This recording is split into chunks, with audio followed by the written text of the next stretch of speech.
what's Missin Curfew? It's when you kind of play guilty, but you show up. How nice is a green light on the road, though? No practice tomorrow, no plane, just go.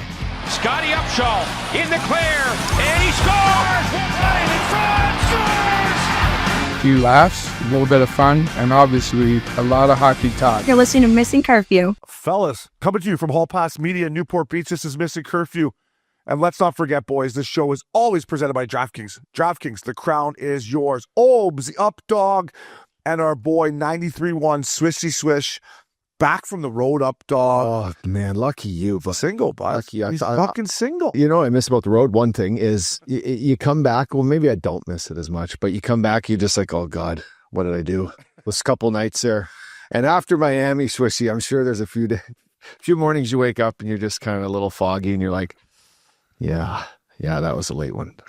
It didn't even really hit me until I got back here because I went Miami fog right into New York City, went and watched Nicky play at MSG. But yeah, Miami was great, boys. The Winter Classic, as much as I chirp Gary Bruce Bettman, the spectacle was actually pretty good.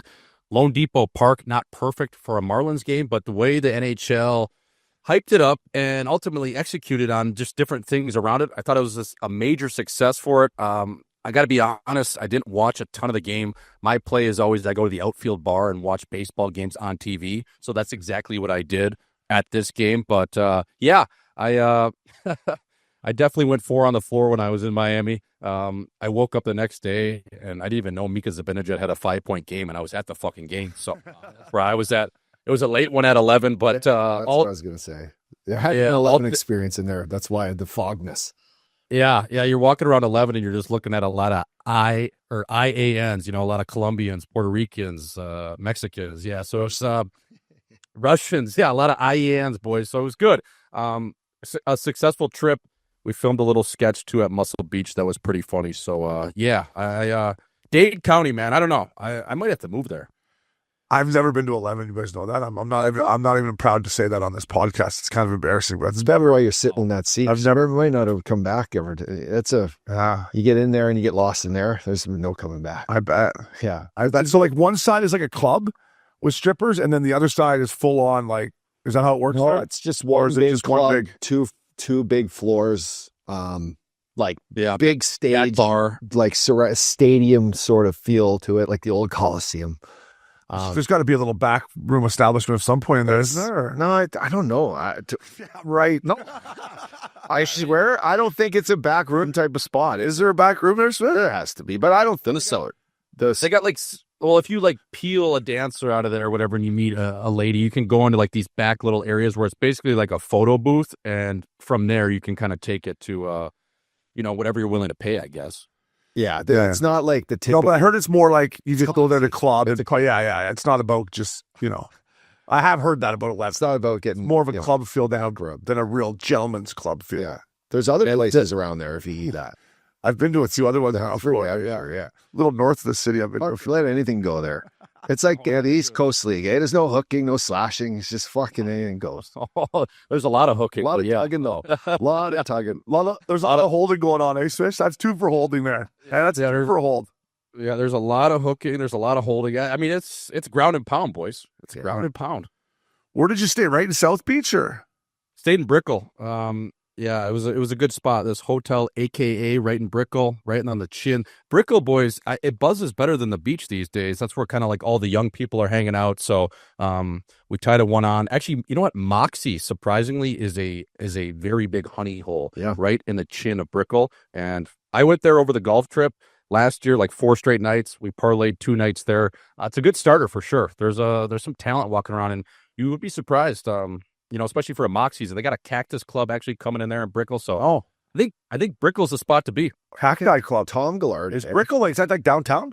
Where's Brickell? Yeah, it's close to the schools. It's easier for the young guys. It's closer to Wynwood, which is like the hipster neighborhood, which has all the sick restaurants, Padel courts, and all that stuff. But that Tom Glardy, man, not just owning Dallas Stars, he found a nice little niche with the Sandman hotels and Roxy restaurants. I'm telling you, I know. One in Dallas is piping. I've stayed at the Sandman, and had you ever had Moxie's a couple times, eh? The old Sandman. Little 2 for 1 hotel, Western Canada. I had to stay in a Sandman when I got sent down to the jungle in Abbotsford for a little bit. I think they tossed me in an old Sandman there that had the Moxies right on it. Swish. I'm like, this isn't bad for a couple weeks. I can handle this. Yeah, you go in there and you're like, all right, I don't want the single king bed. I actually want 2 queens, one to tug on, one just to chill on. So, yeah, that's always a staple when you get sent down and you're spending like a month in the hotel or whatever. Yeah, they got me. That's when I knew I was down there for good. I'm like, I'll be in the hotel. And then like fucking 10 days in, Troy G. Ward's like, hey, you better start looking for a place. I'm like, what? He's like, yeah, you're not going back up to Calgary at all, just so you know. I'm like, well, what about the trade deadline? They're like, well, they told me to get you out of the hotel. I'm like, it's been a week. Would you, so with a hotel like that, would you grade a hotel an extra star if it has like a Moxie's attached to it? If it's just kind of a shitty hotel, but like you got a good little spot where you can just peel them out of there right up to your room. Yeah, even though the sheets are shitty, the pillows are like not even perfect. They're not. That's not an awful hotel. But you give it 4 out of 5. Yeah, I think it's a nice little 4-star to the Sandman, right, Swishy? Yeah. With no Moxies, though, you're pushing 2 and a hook. Yeah, I would say Sandman's probably 3 and a hook, and stock 3.5. Yeah, because the Hampton Inns aren't throwing Moxies restaurants. No, they just give you a little continental brekkie in the morning. Yeah, free chocolate, and you get to hook up. Make a waffle yourself. Yeah, totally. Hampton Inns. My parents used to love staying. I used to think when I was like young, growing up, that a Hampton Inn was a nice hotel. Like coming from Port Hope, I'm like, it was my where I lived in Nashville. It was my mailing address for like a year and a half. Year and a half, because I was, dude. I might have a record for going back and forth from the minors to the big show. The 1 year, it had to have been 12 times. I'm like, guys, this fucking United Airlines flight direct to Milwaukee is not perfect. I bet. Day off here, they're like, sorry, up dog. I'm like, fuck, man. By the one got eyes on me. They must have had eyes on me. The 1 year Dustin Penner, our jungle team was in Portland, Maine. Anaheim. You couldn't have got any farther. Penn's got called up like 6 or 7 times that year, and he was just doing over and backs from Boston to LAX. Boston, LAX. So we had to jump in a car, drive 2 hours to Boston, LAX, and drive to like how the legs feel after that. As excited as you are to get up, it's kind of just like, what the fuck? No, I'm good. I'll just stay down here in Portland. Like, it's like, how does the PA allow that to happen? Stupid. It's just that at that time is just cheap, right? Like. Or we had that would be more division. That would be no California division. There was no California division then, but you still think you could have maybe get a team in San Antonio, the Ducks team or something, right? Split a team in Houston. Yeah, or that. Something like that. Just not the farthest possible spot away. And poor Pens was up and back the whole year. It was crazy. Pens, whatever he did though, it worked because when he came in the NHL, he was ready to go. Yeah, he was. I wonder how big Pens is doing. You ever talk to him? I'm on a group chat with him. I'm in very often, but he's alive. So he's there. And I always tell him, like, if I do get him, I'm like, hey, you got to come on curfew with the boys. Love to have him. Love to have him right there. I know. We got a big guest coming in this week. It's going to be fun. Swishy, I'm with you. Just to wrap up the Winter Classic, dude, I'm not a huge Winter Classic guy. I thought the one in Miami was great. I thought, the temperature was perfect. You were there. The roof was open. The ice looked good. The boys weren't freezing their balls off. I thought the tempo was good. I thought the puck wasn't bouncing around. It was one of my favorite Winter Classics because I usually bag on them too. And I did love how the boys on the Florida Panthers rolled up Miami Vice style, Lambos, Ferraris, cigars. That to me was a real nice touch, Swish. Yeah, and I just think lastly on the event as a whole, and especially when you're playing at a baseball stadium, I think you got to find a way to get some people on the field, whether it's you take out the first couple rows like right up on the dugout because you can't see it all anyways when you're sitting there. So maybe just get a few people like on the glass, maybe put in, especially in Miami, get a hot tub on the glass. I don't know, like just make it so the players can feel the atmosphere a little bit better, Obes. Because you kind of get lost in the sauce out there when you're just like in the middle of the diamond, especially for the players. And a couple of guys I talked to, that checked out. So I think there's a way you can do it. I don't know how the viewing would be in terms of getting some obstruction with people in the stands, but I think you got to make it so there's some people on the glass and on the field at least. Yeah, I was with you on that. Yeah. And I'm like, especially in Miami, like you should have full bottle service going on down there. Like Fountain Blue, bring that, man. What's the club in Fountain Blue? Live. Yeah, bring Live in, have full bottle services, fucking have a shaker going on down there. That's what I thought when I watched it too. I'm like, fuck, there should be some partying. Hot tub maybe. This is Miami. Let's have a little soak. Let's go have a soak. Full bottle of vino in the soak. Yeah, like I thought stripper they could poles. Anything, behind the penalty box. Guys would just be taking penalties all day long, just going to the box like, hey, Yeah. It's over there. Yeah. Oh, yeah. I just think you got to find a way, especially in Miami with the entire vibe around their hot tubs. Like, Obes, that's a great point. Bottle service on the field. Service. Nobody is watching the game in the first few rows anyways. No one gives a fuck. Let me ask you, Swish, do you know you're going into a hockey game, like, from the moment you hit the parking lot there? Like, is it just hockey frenzy? Are they doing good things outside the rink? Like, is it sponsored by everybody? Like, do you feel like you're showing up to a tailgate going into a hockey game as soon as you get there? So that one we got there pretty much at puck drop. Yeah. I didn't really see around the entire stadium. Honestly, walking into that stadium, it's dog shit. It feels like you're walking into a parking garage. But then when we walked in and we turned the corner, I'm like, because I'd only been there for a Marlins game. I'm like, oh my God, like this is actually sick. Like I was surprised. Like the lights were on, it was rocking, it was full, the outfield bar was buzzing. I just think you got to find a way to somehow spice it up on the field. Like I would sacrifice, like I said, those first few rows off the dugout to put people on the field to give it just a little more juice. Yeah, I'm with you on that, especially, like I said, in Miami. Maybe if it's in like fucking, I don't know, summer cold. If it's Utah, you don't got to worry about it. Yeah, exactly. Although I think that one's going to be, we're going to get to that one. Swishy, while we continue with you, buddy, you and Richie fella over at Luxury Auto Collection. Man, listen, we're heading in there next week for the Barrett Jackson, right? That's what it's called? Yeah. Swishy, we're going to miss you, buddy. Fuck, it's going to suck not having you. What a showroom these guys have, huh? Oh, it's unbelievable. I mean, I was checking out the website. Richie's like, just pick out whatever you want. You can drive it around for a few days. I'm like, Richie, this website, not only do they have sprinters, cars, they got this guy's selling planes on here. Like, what is going on? So he's a beauty. And he's a beauty. I met him last Friday, and we went over there, and, I stopped by yesterday dropping the McLaren off, but it's unbelievable. And Obes, they have cars from, obviously, foreigns to Ferraris, Lambos, G-Wagons, Rolls-Royce. But if you just want something stock, like I was telling the guy, like, what if you just want, you're shopping at TJ Maxx for a car? Yeah. He gets you a Tahoe. He gets you an F-150. And even he's a good enough dude who said, like, even if he doesn't have it, he'll source one to one of his buddies that's a dealer, and they can find you a car. So he's willing to work with you, and he's willing to find you something. Just a really good dude. So it was cool meeting him. Yeah, that's a great point. These guys are team guys, man. They'll find a way to get it done for you. Yeah. I saw some of the footage coming out. Thanks for doing that for the boys. But, like, there was a whole row of Lambos. Like, I mean, a whole fucking row of them. I'm like, that looks like to be 20 fucking Lambos in a row there for the boys. Yeah, I can't wait to have, when we do that, we're going to set up shop and do a show, and I want him to come on and just tell a story about this Barrett Jackson and what it's like. When you go there, there's no reserve, meaning if you put your car in, if you have a one of five, like, old school Ferrari that, doesn't have a price tag, there's a chance that there's not the right buyer during this when it brings that car up on stage, that it can go for pennies of what you think, and you just got to say goodbye and cry. So you got to suck it up. He said he's had, he's like, dude, we put in a Bugatti one time. That's like a $2.5 million car. I woke up in a new Bugatti. And then he's like, the stress there is just astronomical. He's like, this year we're chilling. He's like, I think he said my daughter's, Is this Johnny or Chris? This is Johnny. Yeah, Johnny's a beaut. And so, I can't wait to have him on to talk about that. But you're right.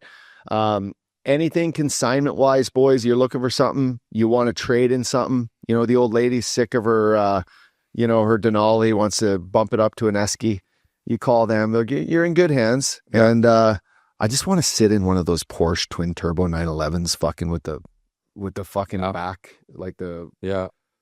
With the spoiler. Yeah, just in the arm, turn it on and just step. I'll let you take it first. And I don't want 5-speed. I don't want none of the fucking paddles. I want old school fucking, like, right? I don't know. Swishy, how much room is in that McLaren? Because I've been in a couple Lambos. One of Richie's buddies up in Pine Canyon. A big fella couldn't even fit in. How's that McLaren? Like, there's a little leg room in there for you? She's tight, fella. I had her right back against the back side of it, and also when you're in there, like, to get out of it, it requires like a good amount of core strength to kind of peel yourself out of there. But my God, is that thing hum? Holy fuck! I was driving it like I stole it down Scottsdale Road for a good stretch. It purrs, but that garage is insane. Like, you're looking at the Lambos, the Ferraris, and then you're looking at the Urises.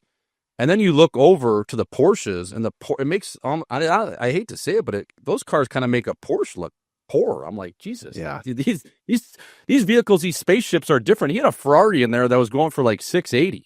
Whoa.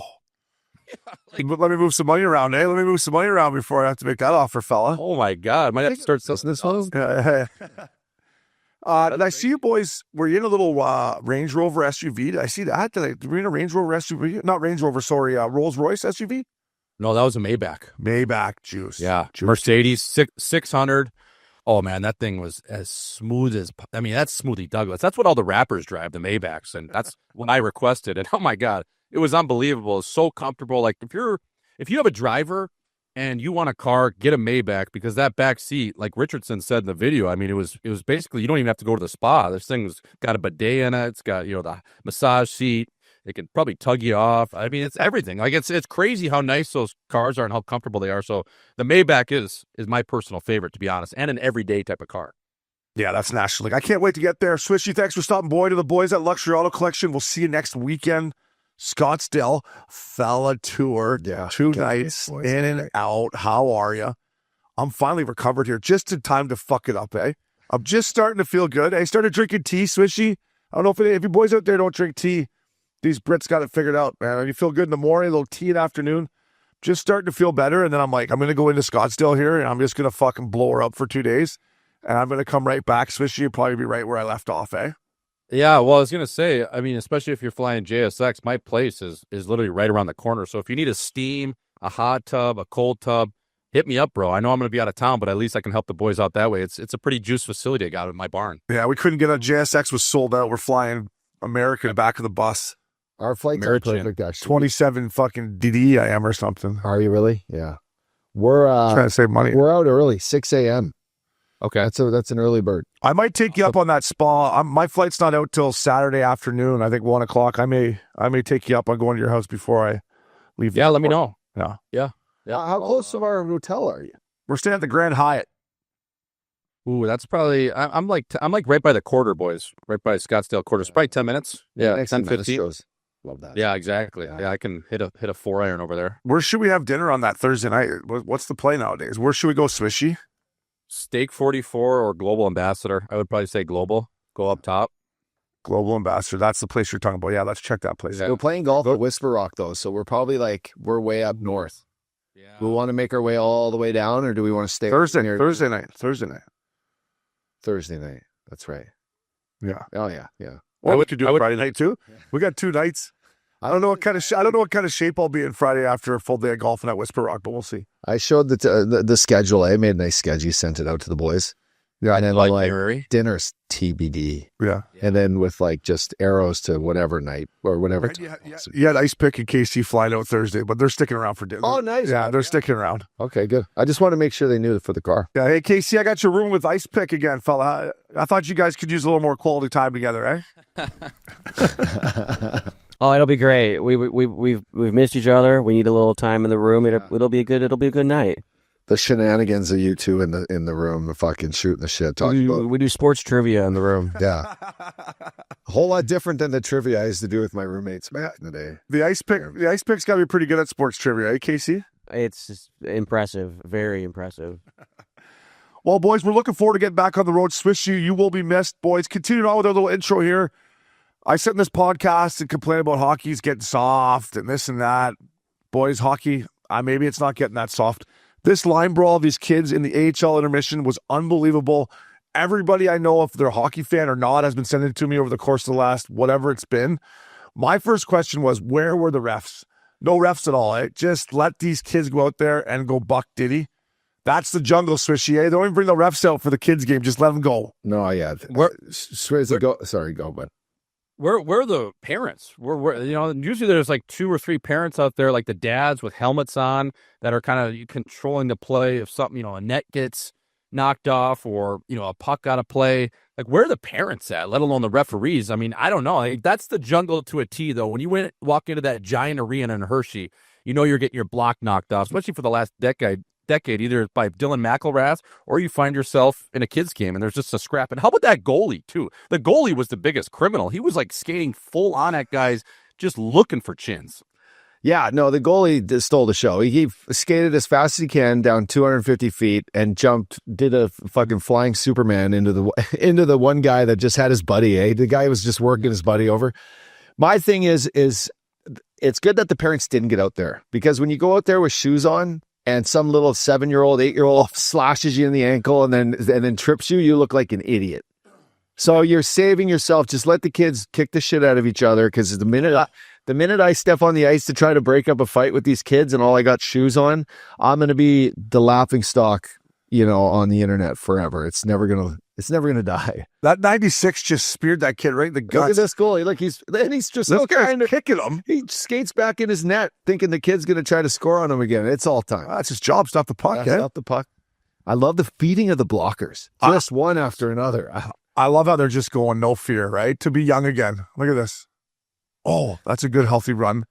Well, by the way, if you're a parent watching this is why you put your kids in hockey, because this is controlled chaos, and kids need to know what this is like. This is perfect. This is better than them at school, getting in full fist fights and kicking each other. That's when kids are going to really get hurt. This is controlled chaos on the ice. They all got helmets and gloves on. And I just think it's good. Like, these kids will always have this, and they're fighting with their boys. And, may the best team win. I think it's... Yeah, listen, I was on the outdoor rink with my nephews and his team or whatever, a few of the boys, and they started doing this, and my sister was like, break it up. I'm like, no, let them go.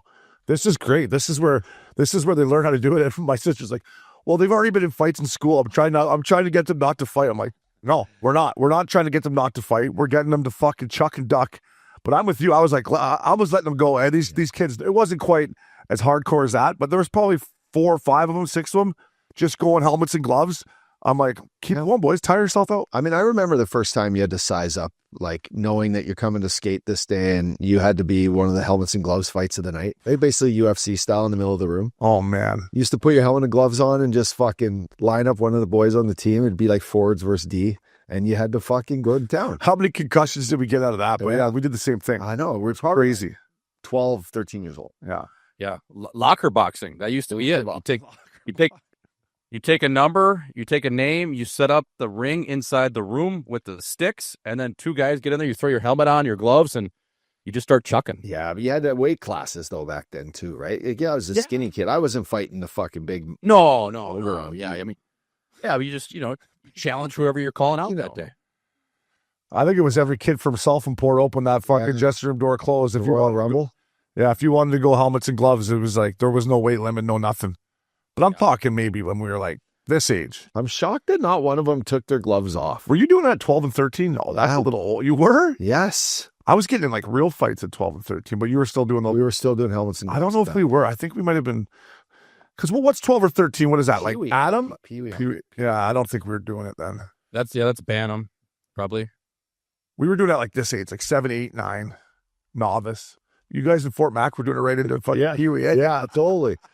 Fuck, I remember probably grade 6, 7. Yeah. Love it. Hey, I think it's good for the game. I love the parents were out there. Where the parents, Swish, you asked where the parents were. I would just assume having a cocktail probably, right? A beer up top or something. Just being like, oh, fuck, look at our kids down there. Should we go down there? No, let's grab another one up here before. Yeah, they're at the bar. They're waiting for another stiff drink, probably a whiskey, especially in Hershey. Exactly. Is that where it was? Was it in Hershey? Yeah, Hershey Park. Yeah. Wow. That barn fucking rocks. Yes. Hey, that barn rocks. That's a staple in the jungle. That's one of the best spots to play. Yeah, it is. The old Hershey factory, eh? Oh, get some chocolate in you, fella. Shit it out that night. Boys, moving on here. Wild card weekend. Oh, what a weekend for sports. Not a great weekend if your girlfriend wants to do something, right? Like my girl wanted to do a few things this weekend. I was like, I got a football game and a hockey game. It's one of the weekends. And then I was like, I'm going to meet the boys to watch the Saturday afternoon game. I slid that one in there like literally 30 minutes before I was getting ready. I was getting ready. I got ready. She's like, what are you doing? I'm like, oh, yeah, didn't I tell you? Yeah. I'm going to watch the game with the OG Newport crew. And she's like, what? I'm like, yeah. We're just, we're going to grab a burger at Cassie's and I'm going to get ready. Yeah. Almost so she didn't have enough time to even like, you know what I mean, Swishy? Yeah, that's one of those quick hit 2-on-1 plays where you just throw it right out of the triangle, right to the back door, and they don't even know what happened before it's in the back of the net. You're out of the house, so it's a win. Hey, listen, no dusting and straight up the wall. No. No dust. Get it straight up the wall. Let's get it back in the zone. Let's focus on next 4 hours. Yeah, I'll be home before you know it. That was a great afternoon. Wildcard weekend always is, but some good games. The afternoon games were tight. And I got, boys, gentlemen, and listeners, I got off the sauce. Well, I got back on the sauce. I got off of my little January dry. I had a couple tequilas with you. I got drunk the night before. And then on Sunday afternoon, I fucking watching the Bills. I started to stress out a little bit. I started just chugging. I had 4 Labatt lights in my fridge, and now we got a bunch here. Thanks, Jason. Appreciate it. He sent a bunch to the studio. I had 4 left. I just started slamming those because I was just like, man, Josh Allen needs me here, and I can't just be the guy sitting sober on my couch watching this game with my jersey on. I had Beckham in his jersey. And then I was like, so your dry January lasted about 3 days, is what you're telling me. yeah. Oh, we up. Lasted a week. Updog, you made it to January 9th, and then you followed that up with a 3-day bench. Yeah. Well, but not like staying out late and like really, pushing the fucking envelope. Yeah. That's a dry January for him, but if he doesn't take her to 6 a.m, it's a dry January. I was only out for dinner, went home. It doesn't count. I'm actually as clean as I feel great. Like I'm fucking let's sleeping good. Let's do the LP timetable here. So you flew back from Costa Rica on first. And then that January 2nd, the Friday, Saturday, Sunday of the actually, I had a drink Saturdays. Yeah, I started on the 3rd. Okay, no, so the Saturday was the 3rd.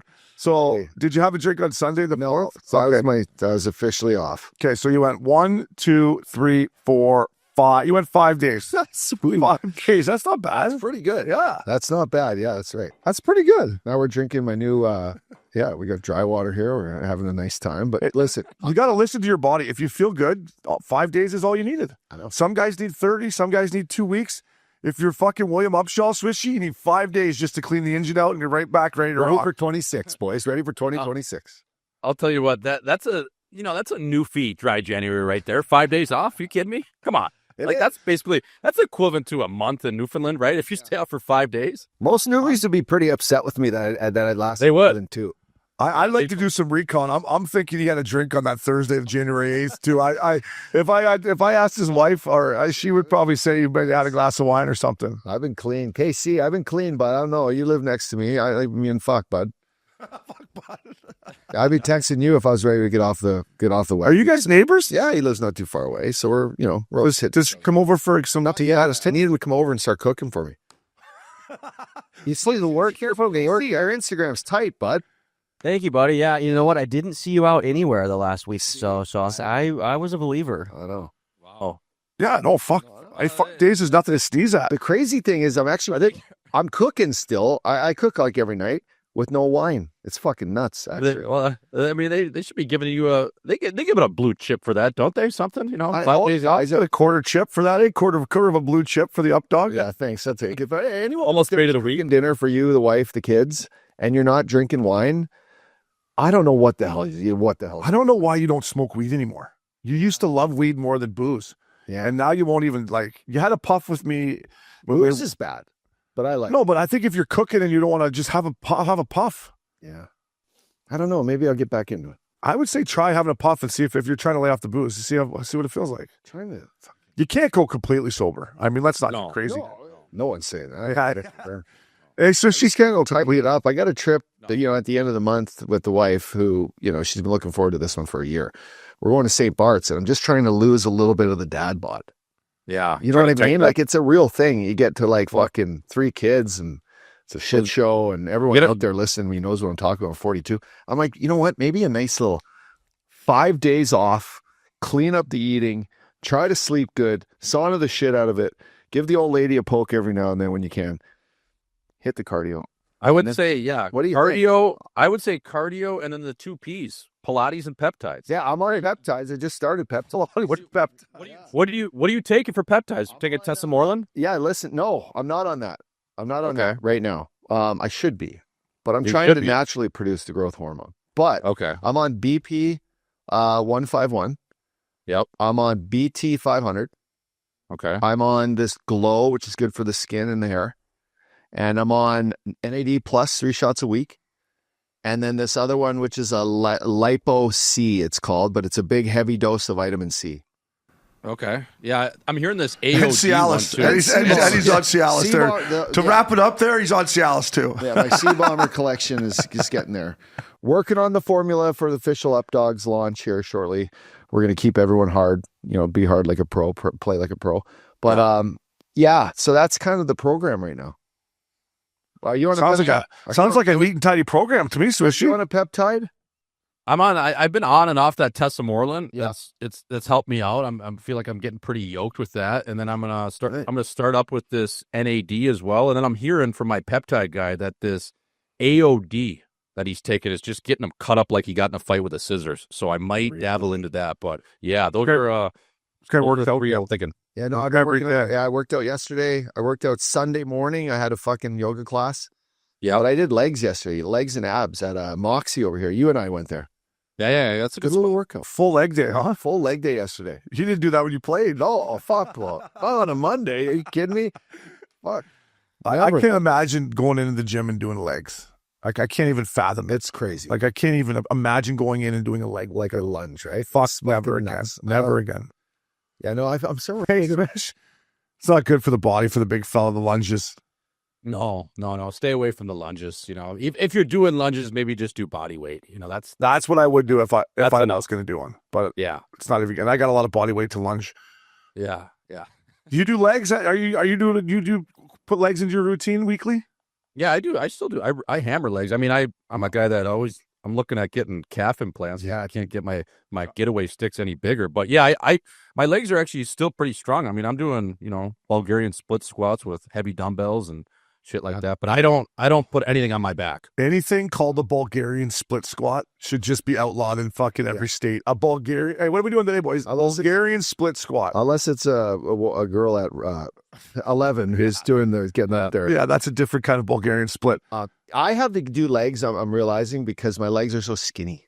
I got fucking chicken legs now that you can't have chicken legs. You walk around, guys. Some guys like the guy played hockey. Look at his legs. So I'm all about, man, they're strong legs, but you talk about the implants. I know what you're saying. You're like Johnny Drama, with the calf. Are you serious about the calf implants, Johnny Drama style? Yeah, dude. I mean, I'll do toe raises like twice a week, and I just can't get any pop in my calf. I would never actually do it, but I mean, fuck. So there's a full fucking season. There's a couple episodes of Entourage where he's asking Vinny Chase. Yeah, you know that, right? Where he's like, dude, I want to get my calves done.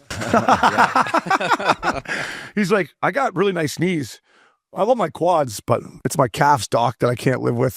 Hey, and Schmaltzy, this is sizing you up here a little bit because I know we still have this on the calendar, but I did 2 sessions for an hour with the ball machine and dunker last week. And my forehand is getting dangerous, but his dunker, your coach? Yeah. No, but he does it with me. He's a sick tennis player. But he gets out there and we split. We do 45 seconds on and off cardio for literally 45 minutes. Just fucking boom, boom, boom. And he puts me through these drills like baseline, volleys, midline, service line. And then it's forehands, backhand. It's awesome, actually. I love it. Tennis is just so fucking healing for the mind, isn't it? You need to hit something as hard as you want and fucking sweat. A little hand-eye coordination. You're feeling your flow. Yeah, you're getting that rhythm, too, especially on the ball machine. There's nothing like it. Yeah. Peak flow state, baby. Little mushroom. How are you? There you go, boys. If you're looking for a little mental clarity, tennis, eh? It's good. Just take it out of the ball machine, eh? Yeah. Wildcard weekend is where we were starting with that, boys. Listen, I have my biggest money line of the year. I took the fucking Rams at minus 510. Thank God they won that game. But where I'm going with this one, boys, is our boy Josh Allen. What a performance. I mean, he single-handedly went in there and just he was the reason they won that game. I mean, the one thing that's good about the Bills, boys, is their pass defense. Their corners, their safeties are fucking pretty legit.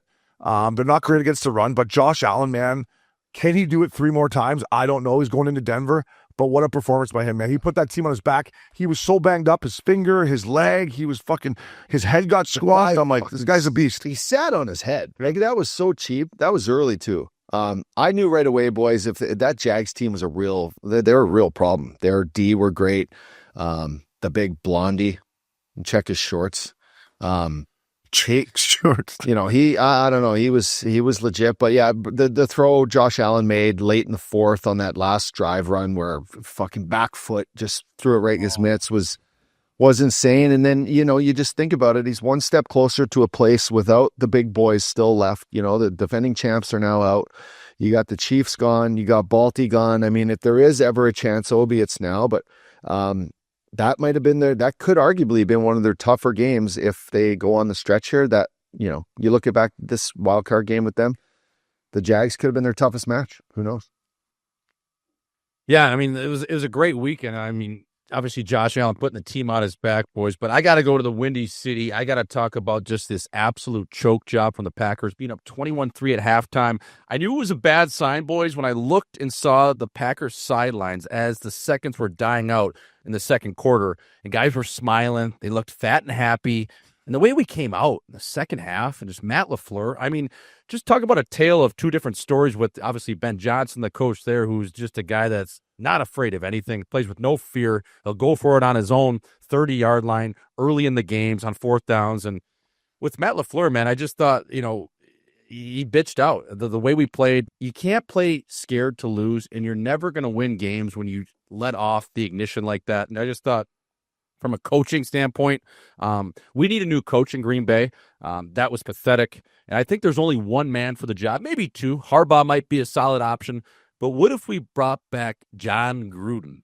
To Green Bay, where he started off his career as a quarterback's coach working with Brett Favre in 1992. I would love to see Gruden back in Green Bay. I know he was only there for one season, but I think that's our guy. I hope they do the right thing and at least interview him. Yeah. I love Gruden. I was watching Wake Up Barstool on Fox Sports the other day, and he looked fucking like he might have had a long night the night before. He had his hat down and his eyes were all. I'm like, Coach Gruden might have got in one there last night. But yeah.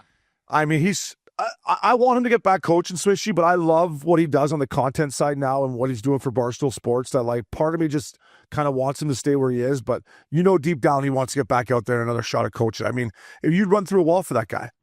Yeah, and I don't even know if they're going to fire LaFleur. They might keep this guy, but I just think that was just such defensive coaching, and is so scared. You know what I mean? Like, how do you play that scared to lose? Like, you got to stay on it, man. You're never going to win. You're by laying up. You're never going to win like that. You maybe win 1 out of 10 games if everything goes your way. But I just thought that was so soft, and just how they came down the stretch there. It was pretty pathetic as a Green Bay Packer fan. I didn't love their clock management down the stretch there. Yeah. When they got a first down and the guy was out of bounds, which I thought his knee was down. But anyways, then to me, run the ball, and they continue to throw the fucking thing. And I just didn't love his clock management down the stretch. I thought you got to run the rock a little bit more, run the clock, and then obviously gave Caleb Williams way too much time. And you got to give Caleb Williams credits, man. He looked like Patty Mahomes.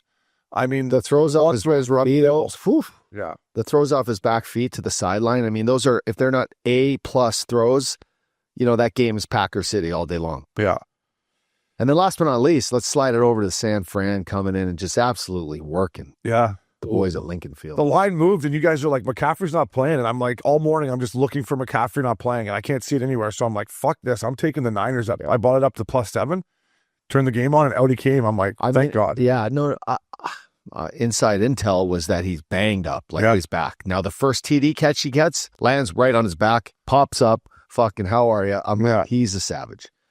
If you watch play calling by Kyle Shanahan in red zone with I like to say Joe Purdy, with Brock Purdy, you just have to cover McCaffrey. Okay, it's all Kittle's out. You have one player that you have to watch out for, Schwizzy. And if you look at his route on that winning touchdown, he runs into the corner, looks like he's just his exit option, and then he just fucking cuts back in. It's like the perfect play. And Purdy runs the opposite way, looking opposite, knows exactly where he is. I mean, play calling was a big difference maker in that game, I thought. Don't you think, too, in football, like if you're looking at how much coaching matters in every sport, wouldn't you say football is the biggest sport where coaching actually comes into play? Because obviously you're calling a play or a scheme every single play or every single down. I mean, it's amazing that what the greats can do versus, some mediocre coaches in the league. Really, it's kind of amazing. They can literally win you games. Yeah, I'm with you. I think coaching is the most important in NFL. And they got a million fucking coaches, right? Coordinators and linebackers coach, quarterback coach, and they got them all. They got drones up there. Fucking, they got everything. I'll tell you what, that Brock Purdy can lay it in there. Like, he's so good at that first line of linebackers or whatever, of laying it in over them and right in before the safeties in the corners. I mean, that guy's got good touch. I was happy to see the Eagles out. Suck on that, Flowers. Texans defense, I got to be honest, I don't watch a lot of Houston Texans. I don't watch a whole lot of AFC South games in general. But what a bunch of beasts these guys have. I mean, that Will Anderson Jr., did you see this guy after the game on Scott Van Pelt in a fucking tank top? I mean, my God. listen, I'm pulling for Josh Allen, boys, but this Texans defense, that defense can play in wind, cold, hot, rain. It don't matter. I mean, Yeah. fuck. As long as Stroud doesn't, I mean, he turned it over twice against the Steelers, but that defense, I'm no John Madden, but that was one of the better defenses I've ever seen. I mean, they were hitting everything that moved. Everything. It was insane. Yeah, poor Rodgers. I mean, to go out like that. Yeah, he's done. Perk Rodgers. I would just say, like, if it's not Stroud, their backup QB stepped in this year. I mean, he was great all year. So this team is, if they get hot, look out. Texans, right? Not a team that you would think, but fuck, they started to pour it on, and now they're right in the driver's seat. They're lucky. Rodgers is lucky he got out of there without getting seriously injured. I was like, this guy's get out of the way, man. Yeah, and their secondary, their corners, I mean, they were stickier than a fraternity floor. I mean, those guys were unbelievable. And then you look, I don't know if you caught it, but when Aikman was talking on the call, he was talking about how their front four, like, they don't scheme anything. He said he's never seen simple defense, as simple as defense as he's ever seen. He said they just play it straight up. They say, we're coming with the bull rush, and you're not going to be able to beat us. And that's exactly what they were doing. It was just like man on man, and they were still getting through, the tackles, the guards. It's pretty crazy that you don't even really have any schemes. You're just playing a guy straight up, and you're like, I'm going to run through this guy's face, and I'm going to get to the quarterback. Dude, it's so true. Like, Rodgers at the start of the game was trying to change the play at the line of scrimmage, and the Texans D wasn't even moving. They were just staying there. Yeah. They're like, whatever, man, we're just coming for you. And that they did. You think there's a bit of Aaron Rodgers that his last throw ever will be a pick six? Do you think he cares about that? Or like that's going to be his last throw ever, is just a pick six. I mean, who cares, right? Yeah, it doesn't. Yeah, I don't know. I mean, he's going to go down to Costa Rica, or he's going to go somewhere and just do a ton of ayahuasca, and he'll probably actually forget about it. You know what I mean? He won't even remember. Yeah. Like, he's just going to come out of that funk, and he'll be fine. I still want him to play one more year. I don't think he's going to, obviously, but I don't think he's close. But I would like to see Perk Rodgers maybe come in like late season, like a Phillip Rivers. He can still spin it. It's just his boots were like mine when near the end of my career. Like, he's just the defense when there's no threat of a run. You could just get up on him all day. And like fucking DK Metcalf had one fucking throw to him in the first half. He dropped the fucking thing. That guy, I don't know, he gets suspended for the last 2 games and then drops the ball. It's like, come on, DK, that's why they brought you in here. But when you can't get out of trouble, and then today's NFL, it's like these defenses just fucking, the good ones, that is, eat you up. And Rodgers tried to run a couple times, and it was looking pretty slow. Like me on the ladder. He seems like he'll stay in shape, though, Schwizzy. Like you won't count him out because he's just ready to hit the bottle or whatever, right? And just he's gonna be just chilling, eating mushrooms, living in a beach somewhere, keeping it kind of tight. So you're right. If there is a chance, he might be a guy that comes back mid-season at some point, because he can definitely move better than Phillip Rivers was.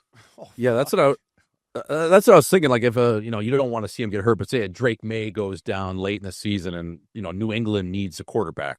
Like, I think he's probably popping in there. I mean, he's at least going to listen. I don't think he's going to be a full season guy, but after week 8 or 9, you never know, boys. Speaking of ayahuasca and mushrooms, what the fuck was Tony Romo on? I mean, do you see this guy's display of that was the worst color game he made Tom Brady look unbelievable. I mean, I don't know what he was talking about. I mean, was he pinned or was he high? I hope both, but it was the worst play by Rams game, right? It was awful. Yeah. He was so bad. No, he did the did he do the Eagles game? No, he did the Bills Jaguars. Oh, he did the Bills morning. Yes, of course. Yeah, it was I don't know what he was on. He was on something swishy. Yeah, bad dust or something. It definitely caught him. I don't know what he was on, but yeah, maybe he overshot the pocket on too many mushrooms. Maybe he had too much penis envy strain or something. I don't know what he was on, but yeah, that was everything I was seeing online was just going at Romo. I'm watching the game by myself, and I'm just like, what the hell? What is this guy talking about? Like, hang in there, fella. Poor Jim Nantz was even had Jim Nantz in a couple tongue ties, which is hard to do. No one gets Jim Nantz in a tongue tie, but even Jim was like, couldn't bounce off him. He's like, what are you saying here, Tony? Tough night. Bounce back. Night in Jacksonville. Oh, yeah. That'll sting you. They got a good team, too, man. Their defense was, I mean, if it wasn't for Josh Allen, they win that game easily. Josh Allen just willed that win. It was insane. But they'll be back. Next round, boys, Bills, Broncos, Niners, Seahawks, Texans, Pats, Rams, Bears. Listen, for my futures, I need the Rams to win the NFC, and I need a Bills or Patriots, and I'm in the money. I got 3 teams left. Yeah, nice. I love your futures, bud. My Packers were my other team there. There's Obi's futures. Yeah. You'd love to tickle it. I love to tickle. I love to tickle. I got too much skin in the game, but we'll be right back at Missin Curfew. Fella. Welcome back to Missin Curfew Pick 6, fellas. DraftKings' newest fantasy pick'em game. Just choose more or less on 2 or more player stats. The more accurate your picks, the bigger the payouts, fellas. Get in and just see how a few picks can turn into some nice dough. Fellas, I've got a little cold here in the Pick 6. I need to change up my method here. I was going 3 assists, 3 goals, swishy, up dog. I think I got to start looking at shots. Yeah. I think I may have to start looking at some time on ice. I mean, there's a couple shots on goals here, like 3.5 shots on net. Like, you guys are forwards. That's a good night at the office, is it not? 3 shots on net for anyone in this league is a good. Like Brady Kachuk. There's not many guys with their over under at even 2.5. So yeah, that's like I've seen some guys with 3.5 that I hate taking unders, boys. But like to me, that seems like 4 shots is a good night at the office, Swishy. Yeah, it's real. I mean, depending on who it is, but yeah, I would say, like Uppy said, like a good night at the office, I would say for a forward is 1 shot a period. So 3 shots for a big time player. And then, depending on how many power plays are going to be, you can more or less kind of factor that in. But yeah, I always look at guys either at the 0.5 over under for shots or 1.5. Like Kucherov's, his always is at like 1.5. And usually, if he's going to get, he's not a shooter, but, you have 3 or 4 power plays. He's probably going to hit that. Braden Point, when he's healthy, is usually hovering around 1.5 points. So he got hurt last night. Did you see that? I know. Sam, keep your phone on. Yeah, that one looked like I fell right on him. Yep. He's traveling to Pittsburgh today, but they don't know. It didn't look great. It didn't look great. Yep. So that's almost a yeah. Is that a Bedard spot? I just want betting on the team. I know, me too. I just want betting on the team. But going down here, Swishy, like a Matty Nyes, 1.5 shots, that to me, like that says over. Matt Duchene, 1.5 shots, that's an over. Yeah, I mean, Nyes, I don't know, like that depends. I would rather put the money into the hands of like a shooters, like the actual shooter. So if you see, Austin Matthews lines at 2.5, 3, 3.5. I'm hammering that. You know what I mean? Because especially the way he's going. Bill Nylander, a lot of times his over-under's at 1.5. That guy, he's going to get 2 breakaways a game. So I always look at like guys that are going to play sub 20 minutes and guys that, they're going to have the rock. So listen, they got this one category on pick 6 here, 3+ shots on goals. So it's all the big dogs. Matthews 2.5, Pasternak 2.5, Kadri 2.5, Marchenko 2.5, Ovi 2.5, DeBrincat 2.5, Leon 2.5. So those might be all. I just think the scorekeepers are a little stingy too. They must know Hofffield 2.5. They must know the boys are tickling the pick 6 because you'll see a shot and you're like, perfect shot. Maybe it's just outside the dot, but it was the right play. Shoot for your buddy, put off the pad, no shot on goal. You're like, no, but that even happened when I played. I know. Like I'd come off a game and I'd be like, I had 2 or 3 shots. I come in, it's 1. I don't like the gray area or hits. I'm like, fuck, I had 5 or 6 hits tonight. I come in 2 hits. So it's just that's just some guy that's making no money up top volunteering. There's a lot of money involved. They should figure that shit out. You're thinking it's conspiracy theories. No, I just think the fucking guys need to do a better job. Yeah. Shot. Well, I would agree. An ice hockey player. Yeah. I know what a shot is. Even if I took it from the fucking corner, I'm trying to score. If I hit the fucking goalie in the shoulder, what is your judge to say like it wasn't going to hit the net or whatever? I hit the fucking goalie in the side of the head. You know what I mean? No, I think they need to have better guys. I don't know if they're paying them at all up there, Swishy, but they need to have guys that are paying more attention. I would agree with the updog on that. Well, especially too, if it makes it a really big difference as well, whether you're at home or you're on the road. A lot of times, if you're a visiting team, you're not going to get those shots from the corner. You're not going to get that shot where you just get over the blue line and you kind of sift one through the net. But if you're at home, your guy is giving you that shot. So that's another thing to factor in as well. Big time. I remember Staples Center. I mean, they would give out hits there. I mean, some nights I come out of there with 8 fucking hits. I'm like, no wonder Dustin Brown's leading the league in hits. He hit a lot. Don't get me wrong. For sure. But even that was a rink that like hits and shots they gave out like a little more friendly, I would say. Although the Kings are like, I mean, they're so boring to watch. I mean, I watched them play the other night against the Oilers. They almost just like bored the Oilers to sleep. Even Connor and Leon were like, okay, who do we play that next? Game cost me. Yeah, they lost the shootout. Yeah. I would say, Obes, 2 names if I'm throwing it out there for the fellas listening. For shots over, Brock Besser, usually around 1.5. He gets a lot of looks on the power play, especially in front of the net. Those are those quick, easy, cheap shots. And as well as Dylan Gunther for the Utah Mammoth. Now, the power play runs through him from Keller's side over to Sergachev and then to find the one-timer to Gunther. So those are two names I would say as right shots. Their lines usually hover around 1.5 for Besser and as well for Dylan Gunther, about 2.5. So I would say, fellas, if you're listening, you want some skin in the game, those are two right shots. I would be hammering the over more often than not. I like that. Boys, what about saves? Like, well, what's a good night at the office for a goalie to make saves? It's hard to 23 saves. So, yeah, the You over. hope they're going to get shelled, though. That's the thing. You hope that they're just getting pepped. Hoffer, Carolina at St. Louis, over 26.5 saves. Vasilevsky in Pitt, over 24.5 saves. Do you think saves are tough, Swishy? Saves are tough, brother. Yeah, because, I mean, even if Joel Hofer goes into Carolina and faces 33 shots, he could give up 6. Yeah, they're following that bet. They're at home tonight, I think, right? Yeah. It's Barrett Jackson. Barrett Jackman's like, is he getting his jersey retired? He's in the St. Louis Blues Hall of Fame now. Yeah, he's the inductee this year. Wow. Is he a Hall of Famer? Hey, KC, pull up Barrett Jackman's stats here. Played like 13 years in St. Louis. Yeah, captain, right? Assistant captain, heart and soul guy. Oh, yeah. 800 Backus was the captain there when. Yeah, I would say Barrett Jackman played, off the top of my chin, I would say he played 876 games. He finished 1 year in Nashville. But yeah, he played like 13 years. Go to his hockey DB, Casey. 16 points, 17 points, 24 points, 14 points, 17 points, 17 points, 13 points, no goals. Wasn't about points with him is what you're going to tell me, though, right, boys? Wasn't about points with him? 13 years in St. Louis. Yeah. Yeah, first-round pick in 1999 in the entry-level draft. Won the Calder Trophy. Did he win the Calder? Yeah. Won the Caldy. I've got to know him since I retired. Really good guy. I fucking hated Barrett Jackman when I played against him. Like, I wanted to fucking... And you know what? He never fought me, and I don't know why. It wasn't because he was scared of me, because he was tough. I'm a little bit bigger than him, but like we had some battles against St. Louis back in those days with Backus and Crombeen and Jackman, and fucking Janney was there, and I just used to hate Barrett Jackman on the ice. Like, I'm like, I want to fucking kill this guy. Jerry Jones. So that's why I got a little sour grapes here, boys. I'm just like, 13 years, but to me, like playing against him, I never thought he'd be a Hall of Famer for the St. Louis Blues, but that's probably because I didn't like him, right, Swish? He's beloved in St. Louis, though. Yeah, like those guys. I mean, he's a great dude. He worked in player development when I got drafted, so I got to know him a little bit. But he's one of the most respected St. Louis Blues players of all time, I would say. Like, guys love him. Yeah. No, I would have taken him on my team.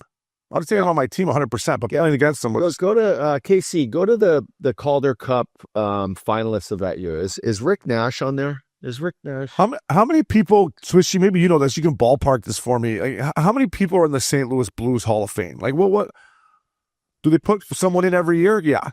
I would say over under 50 guys. You know, I would say 40 would probably be my number. I mean, Steiner, I think, did Steiner just go in as well? Yeah, Steiner, maybe. Here, we're going to have to edit this because I should know. But no, it says... Barrett Jackman was inducted into alongside, yes, Al Arbor and Alex Steen. Yeah. Yeah, that's what I thought. So you got Steiner, Jackman. Yeah, Obes, I would say more or less 40 to 50 players because there's been a lot of good players for the St. Louis Blues. Like, sneaky. There's sneaky, really good alumni that have gone through. I mean, the great one even played a stretch there, so. The great one. They were Princey put up a clip. He looked good in those St. Louis uniforms with the red. Remember they used to have the red in them? Yeah. Yeah, so every year they put a new class in. Jimmy Roberts is from Port Hope, Ontario. Curtis Joseph, class of 25. So here we go. Class of 26 was Al Arbor or Barrett Jackman, and Steiner's getting in this year. 25 was Wayne Babbage, Jimmy Roberts, Cujo. Mm-hmm. Class of 24, Dimitra. No idea who that guy is. Big Walt. All right. Bernie Federico, that guy's a legend there, right? Bernie Federico was a legend. Still a legend, yeah. Great guy. Retired number 24. Yeah. Al McKennis, Plager, he's a beauty, right? Bobby Plager? Plager. Yeah. Prongs. No longer with us. Brian Sutter, Chaser. Fucking, what a Hall of Fame. Yeah, it's a good... I mean, Chaser's thing last night, we can talk about this too. It was amazing, man. They got up. He was inducted as a true Blue into the Blues Hall of Fame. Like, he's basically going to the rafters, and the amount of love pouring. He should go to the rafters. The amount of love pouring in this room last night, and the tears that were shed, and the guys that got up and spoke. I listened to Holly. I listened to Steiner talk. They even had Garth Brooks, man, talk. Got up and spoke, and friends in low places. They asked him, like, Chaser always said that song's about you, about Chaser, right? You wrote that for him. And he's like, well, yeah, look at how you don't get much lower than that right there, looking at Chaser. Just the amount of love that this guy has poured into the city of St. Louis and his dedication to the team, his commitment to the team. He's had opportunities to go many other places. He's stuck with the St. Louis Blues. He raised his family there. He raised his boys there. He doesn't miss a game. And when you think of the St. Louis Blues, you think of Kelly Chase. So I'm happy that was given to him last night. That was huge. Yeah, well-deserved for Chaser. And I'll tell you what, a lot of teams around the league, the other 31 teams, like, you could learn from the St. Louis Blues alumni. Big time. Like, what they do, guys obviously stay there in the city, but I think the alumni has a big reason why they stay there, right? Obviously, they all hang out together, they skate together, they drink together, they go to Obi Clark's together. No, it's a tight-knit community, and it's not a big city, but it's a very loyal one to their sports. And the team has always treated its players with the utmost amount of respect, even to the point that your families are taken care of, your kids are. The fans treat you well when you walk around. If you lose a game, they're not motherfucking you. It's like, it's a real city, and it's a good Midwest town with good people. And then the players, it's all on the players that leave who give back to the team still. So that's that culture. You give credit to guys like Steiner and Jackman and McInnes, the guys that have played there and stay there, and Chucks. And when are you going up in the Hall of Fame? I think, do we get a vote? I'm already there. We get first ballot off ice Hall of Fame. What about Steve Ott? Will Steve Ott be in the St. Louis Blues Hall of Fame? I mean, he won a Stanley Cup as a coach, as his first assistant coach to come on. But he played there for a while too, right? Am I getting that right or no? Yeah, he played in Buffalo, Dallas, Detroit, and St. Louis. Okay. So, I mean, he bounced around, but he was a heart and soul player, as you know, Otter. I'm just trying to think of guys that, like, is Dave Backus going to be a Hall of Famer? They might give, I bet you Petro will be. Petro probably will be. Bax was a, they will probably put, I'm just trying to think of guys that I played against there. I don't know. They might even put TJ Oshie one day in that talk. They'll put, Tarasenko. They'll put a few guys in there, especially from that winning class. Like Binner will be a Fact Daddy, Hall of Famer. O'Reilly. Yeah, they'll all be part of it. They want to stay in St. Louis and support that organization. They will be taken care of within the organization forever. And one name. Yeah, sorry. I was going to say one name I think that should be under consideration is David Perron. He said the guy did 3 tours in St. Louis. Talk about another guy I wanted to absolutely fucking kill, but would have taken him on my team too. He was nasty. And you know what the thing about him is he played with a bite too. He'd spear you, slash you. Oh yeah, little fucker. I'm like, he was a good player. He'd get into your body and then just do something dirty, and then you'd hit him back. He'd fall. Yeah, and you get a penalty, and he'd laughing in French, and you're like, you fucker. They always had tough teams too. BJ Crombie, who was a fucking killer. Oh, Revo. Janney was a killer. No, I'm talking before Revo. Yeah. Chris Stewart. Chris Stewart was there. Then you had Jackman on the back Reed end. Slow. Reed Slow. I never played against him, but no, I never played against Reed Slow. I don't think. But I just mean, like, going in there was always battles. Mike Danton played there. Danton. Jansen. Janney was a fucking. Oh, you said Jansen. Janney was. I mean, I think meant Craig Janney back. If you could pull up, it'd be probably hard to track down. But like Cam Jansen shifts. Like, fucking look out. Like, just he'd be trying to eat someone. He was on Ice Guardians podcast with Chaser and Holly there the other week, and they showed a hit that he had on Thomas Caberlet when he was playing in Jersey. Like, Thomas Caberlet just went D to D and moved it up the wall. And, like, he didn't even, like, he just kind of went like that.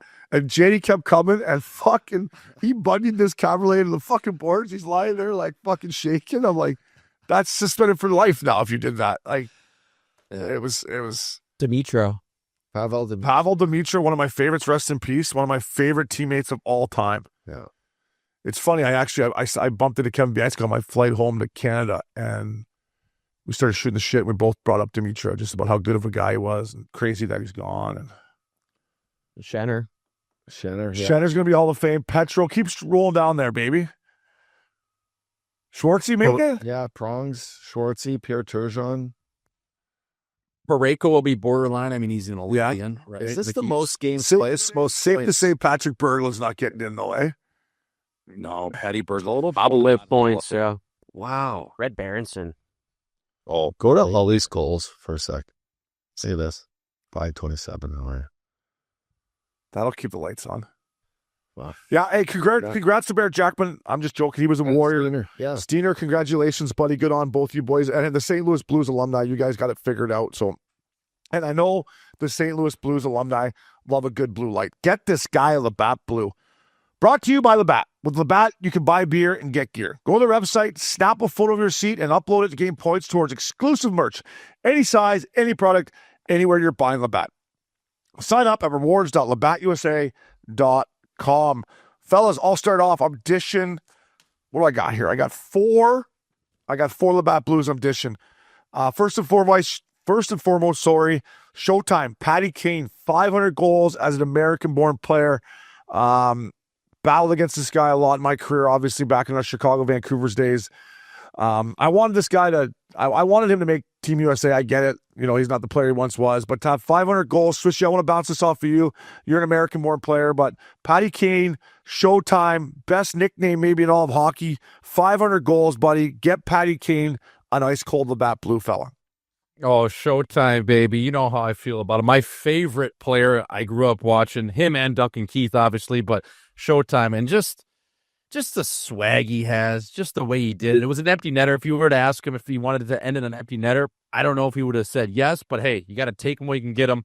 500 career talks for Showtime. I'm not sure how much longer we're going to see Showtime, hopefully for the next 3-4 years, but you never know. He's getting up there in age.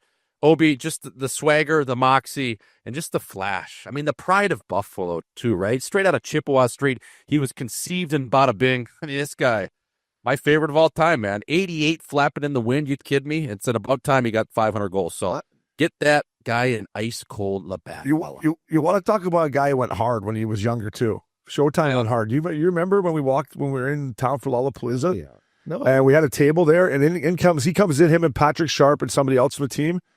And I mean, Showtime is fucking on one, right? Remember, I think he had a cigarette in his ear and he was chugging the ball. I'm like, I like this guy even more. Yeah.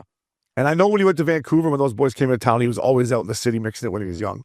And just listen to where that number coming in as a young kid, like there was only 188 before that. Yep. An absolute legend. And he came in, and now you think of 88 and you think of Patty Kaine. And it's, we're in an era right now watching these kids who are still playing, breaking these records, and they're records that have been, to be what was that? The 24th player ever to score 500 goals.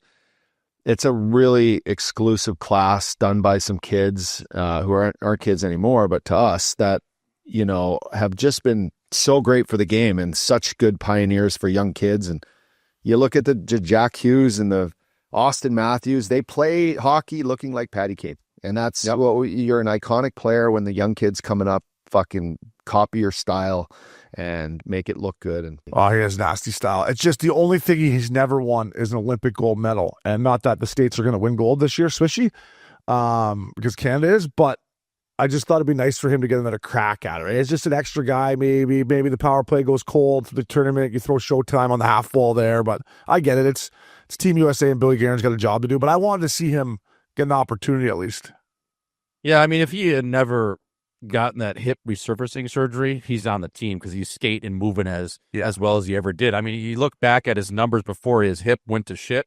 I mean, they were incredible. Still late in his career at 34, 35 years old on a shitty Chicago team. He was putting up 100 points and then obviously, had to go through that surgery and rehab back to get to the point where he could play. I'm just happy and thankful we're able to watch him play still because that would have been a shitty way to go out. So for him to get 500 tucks, like I said, all of us in this age group of 1993, the year I was born, to all the way up to my cousin's age around 2001, 2002, everybody looked at one guy as an American-born player, and that was Showtime, baby. It makes you, just one last thing here, is it makes you really look at Sidney Crosby and be like, wow, the fact that his level of play is still to the point where we're talking, it would be nice to have Patty Kaine in that lineup, and maybe he could play, and he could play, but these other kids have just come on and they're faster and they're just a little more engaged currently. Sidney Crosby's just older and still doing things at such a higher level. And wow. So I guess we're putting Sidney Crosby in his own class, but I'm thinking, and my question to you guys would be bringing Patty Kaine to the Olympics and not having him in the lineup. Would that fuck the whole little vibe up on the team, or would you have him there as like the ambassador to it? Because I don't know how you'd go to the rink knowing like you're going to take a spot ahead of Patty Kaine in a lineup and watching him like, not lace him up for you. That to me might bug the team a little bit. I don't know. No, I think you're right, Updog. I think if you were, even some of those younger players, how much they respect them, the Jack Hugheses, the Austin Matthews, the Clayton Kellers of the world, Boldy. Like I think it would be a distraction if Patty Kaine wasn't in the line. I honestly think some of those kids would feel bad. They're like they're taking a spot from their idol. You know what I mean? So that's where it's like I think he had to be a shoe-in top 6 player for Billy Guerin to even consider him as an option. And it's unfortunate that his games, he's just getting a little bit older, but I love watching him on the half wall. Yeah. And those celebrations, did anybody have better celebrations than Showtime in his prime? Oh my God. No, I witnessed him firsthand when he fucking did the heart and broke it right in front of our bench. I was like, fuck, that's a sick celly, but God, that stings. Yeah. No, you know what? The thing about Showtime is I heard O-Dog talking about Gavin McKenna during the World Juniors. And he mentioned Gavin McKenna is going to come in and be a skilled guy. And obviously not everyone can play a 200-foot game in the NHL. And he brought up Showtime. And he said, one thing about Showtime is how clutch he was. Like when it came to playoff time, he wasn't the biggest guy out there, and playoff time got tougher and tougher for him, but he was so clutch. Like he found a way to score big, big goals when he was younger in his career, and like maybe he wasn't the best defensive guy, but when it came to fucking crunch time, Patty Kaine had his fingerprints all over every playoff game the Blackhawks ran. He did. So he was so clutch too. So Patty, get yourself Labatt Blue, buddy. Congrats on 500. I'm going to keep dishing here, boys. Pasternak, 6 apples. Saturday afternoon, I watched the game. Swish, your boy Mike Sullivan, they took it on the chin, 10-2. Pasta had 6 apples. Pasta, get yourself a Labatt Blue, fella. Continuing on here, Corey Perry, our boy, the Worm, 500 apples. Still watching him play in that LA Kings uniform. Still looks weird every time I see him on there. But Perez, good on you, buddy. Get yourself a Labatt Blue. And last but not least for me, boys, it feels like we're talking about our boy Coop every single week here. Another record for him, 600 wins for John Cooper. Wow. The second fastest coach to 600 wins. Scotty Bowman beat him by 2 games. William. Yeah, Scotty Bowman beat him by, hold on, I got it right here. Give me 1 second, boys. I want to make sure this is right. Scotty Bowman, 1,002 games, boys. Coop, 1,005 games. Wow. Second fastest to 600 wins. Coop, you're a beauty. Get yourself a Labatt Blue. That is elite coaching, boys. And that's a lot of time on the road. It's a lot of video work. That's a lot of coming in and fist pumping the boys. It's nice to have the coach likes to come in and fucking fist pump the boys. They won 10 straight in Tampa. Yeah. They're rolling. They're rolling. And their best player doesn't have to go to the Olympics. Yeah. Call it what you want. Yeah. It's the 2 best players. You got your goalie gets to chill, and you got Coochie. Now, I know they like to have their beers on the beach, so maybe it's a blessing in disguise of, good going.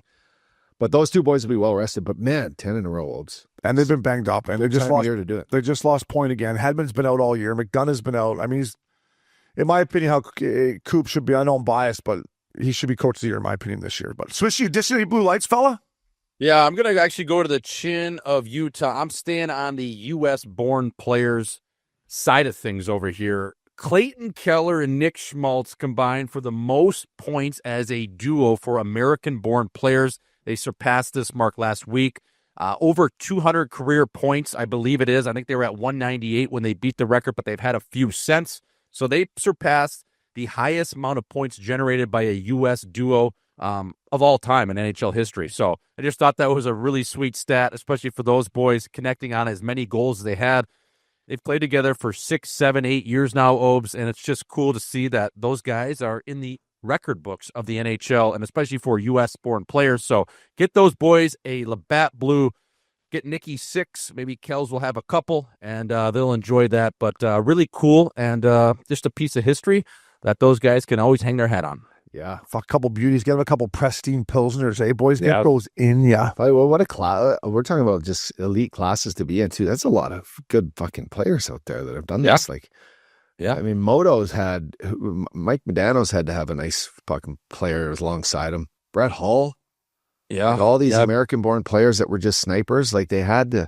Patty Kaine, like he didn't have did he have an American next to him? No. No, he didn't. No, he was playing with. I mean, he played with Versteeg a lot. He played with Big Buff's American. Big Buff's Mini. Yeah, I don't know if Big Buff wasn't on his line. But guys that maybe played a long time. That's a really good league. And how many points was that, Schmaltz? Well, they beat it with they surpassed it with 198, but I think they're at 200 now. Yeah, so. nice. It's pretty good, man. Fuck. Yeah. Hopefully they re-sign Nicky and they can just keep running that record book up. Yeah. Well said. I'd like to throw one out to Ovi, who had 20 goals for the 21st straight season, fellas. I mean, that's pretty damn good. I don't know if that's ever going to get beat, but if you start scoring young and you stay healthy, you might have a chance. But 20 goals for 21 straight seasons, that's pretty damn good for Ovechkin. Yeah, Ovi continues to... He's just a finely tuned machine. I just saw, they asked him, what do you eat? He said, everything. I'm like, fucking right, it's Ovi. Hey, what do you eat? Everything, he says. He eats everything. So, boys, get yourself a Labatt Blue. Always drink responsibly. Up dog around the National League with our good friends at Eagle 4 Fella. Fellas, you ready for a getaway? Well, the Missin Curfew listeners, boys, are getting 20% off at the local Newport Beach Balboa Bay Resort here with code Curfew. Fellas, you want to lounge by the water or enjoy some waterside dining and unwind in true Newport Beach fashion? You got us right here, fellas. This is a special limited time offer, only available for stays through March. So hurry, fellas, and book now at the BalboaBayResort.com with code Curfew. Check them out online. Boys, it's a great spot. The boys are always headed there for a little Friday night hockey in the bar, so you might meet us there, but take advantage of it, fellas. Yeah, come on out, boys. Watch the Ducks. You can even stay at the Balboa Bay Club and go watch the Kings play. I don't know if you're into hoops, maybe go check out the fucking Clippers game, even though they're brutal, but that stadium's nasty. But yeah, come on out here, boys. Around the National League, Swishy, the Utah Mammoth 2027 Winter Classic is going to be at the University of Utah. Listen, maybe we should book our rooms right now for Park City, New Year's Eve. All right, New Year's, Park City, boom, right into Utah for the Winter Classic. Could be a fella tour. Listen, the what I've seen of pictures, the way it's going to looks unbelievable with the mountains in the background. This is great for hockey, great for our boy Ryan Smith, great for Clayton Keller. I'm glad the NHL went to Utah. I think this is going to look good and be a good event for them. Yes, obviously, the news of this breaking, it's been in the works for the last, probably year or so. There's been rumblings of a outdoor classic in Utah and just making it come to life. Obviously, Gary Bruce Bettman working hand in hand with Ryan Smith. The venue's iconic. It's close to Park City. They're going to be playing the Avalanche. It's going to be a great spectacle. I do think that the football field favors viewing versus a baseball field. So it'll be played on the football field of the Utah Utes, 54,000 people all in. And I would say, Obi, let's get this booked ASAP. Smitty, if you're listening, we need the all-access fella tour passes. We want to go everywhere, baby. And we got some ideas for you. So hit our line. I can't wait. That's going to be awesome. Park City fellas. Let's get the rooms booked at Park City. In all seriousness, Updog, listen, we've been lucky enough to spend a little bit of time with Ryan Smith. Swishy knows him, obviously, with his bro playing there. This is just kind of a credit to him on how good of an owner he is, how well Utah's done right away. He redid the Delta Center already, and now they get rewarded with the Winter Classic. I mean, there's teams that have been in the league for fucking ever that have never had a Winter Classic. So I think it's kudos to Smitty. And to the state of Utah, man. This is good for hockey, and it's going to build the game even more in that state. And I think, like I said to Swishy, it's going to look great on TV. Fellas, yeah, this is the one thing that the Winter Classic was built for, is to show hockey the way it was made, up in the mountains, exclusive, with a backdrop that's picturesque, as Obi likes to say, postcard style. We often talked about, Obi, just how do you get the camera crew up on top of a mountain and, film something with, get the Zambonis up there, get the boys up there, Mystery Alaska style. This is as good as gold. And this is going to be so good for the NHL. It's so good for young owners who come in and, it's not swinging anything around. You're just coming in and you're showing passionate. You're building all these rinks around Utah for the minor hockey kids. You've now created a buzz. We've all seen what happens to these cities like Dallas, like Phoenix, like Florida. When you have a good program there, what it does to the kids and the youth around, it gives them promise. They have idols they grow up watching. They have team sports that they now can participate in. All these little things is what Ryan Smith's been able to do to Utah. But this specific backdrop, this event, it's going to be magical, boys. I can't wait to go there with you fellas. I want to get a hotel room at the Stein Hotel in Park City. It may not be in the Missin Curfew budget. It isn't, actually. I already know. But how nice is that Stein Hotel? Just go in there for a proper One Rock Swishy. That place is National League. Yeah, that's on the rich side of it. That's in Deer Valley, fella. Yeah, that's on that side. Yeah, a little higher up. Yeah, that's a great hotel. Deer Valley is obviously unbelievable. Park City, you know what? Park City, it's got a little more juice than I thought. We went there obviously 2 years ago for Christmas. I thought it was okay. This past year, it was solid. It's got some get up and go. It's got some getaway sticks. So that weekend's gonna be great. I can't wait for it. And it's gonna be here before we know it, fellas. Fella, you got to get up there for Sundance, baby. That's what you need to get to Park City for. It's the last Sundance in Park City is this year. Fuck, you got to get up there and get some content. You and your boy Bobby Gucci just get up there and get involved. I know. I can't believe it's the last one. I don't know where they're moving it, but that's per John Liu, TSN Winnipeg. So Swish, they're moving it to my spot, Boulder. They're going to Boulder, Colorado. No, they're not. Yeah. Holy shit. Stoners there, eh, Ice? Yeah. I might have it confused to tell you right, but I'm pretty sure if Sundance is moving to Boulder. I don't know if does Boulder have, that doesn't make sense. Do they have a ski lift there? Not in the city. I mean, maybe like a 30-minute drive. What doesn't make sense is they don't even have hotels there, do they? Ice, they have like one nice hotel in Boulder, don't they? You have the St. Julian, which is about 4 stories, and then the Boulderado, and on the outside of that, you're staying in a Marriott. Yeah. Casey, can we fact check that if Ice is right about? I just want to see if we got. Yeah, Casey just pulled it up. We're right. We got the Ice picks right, Swishy. Let's move it Boulder. Wow, this isn't art. This is sex. Okay, Ice pick. That a boy. Don't question the trivia guy. Yeah, that's true. This isn't science. This is science, fellas. Oh, congrats to the Mammoth, Smitty. Boys, I think that has fellow tour written all over it. We touched on the St. Louis Blues. This is around the National League presented by Eagle 4. Sergei Fedorov, finally. What took so long to get the 91 to the rafters at now Little Caesars Arena? I mean, listen, what they did rocking these, like the white replica Nike skates. Casey, I don't know if you could just pull up a picture of Sergei Fedorov in all Nike white gear. I mean, this guy, when you talk about style, fellas, this guy in his all Nike white, I remember as a kid watching him and just being like, this is so sick.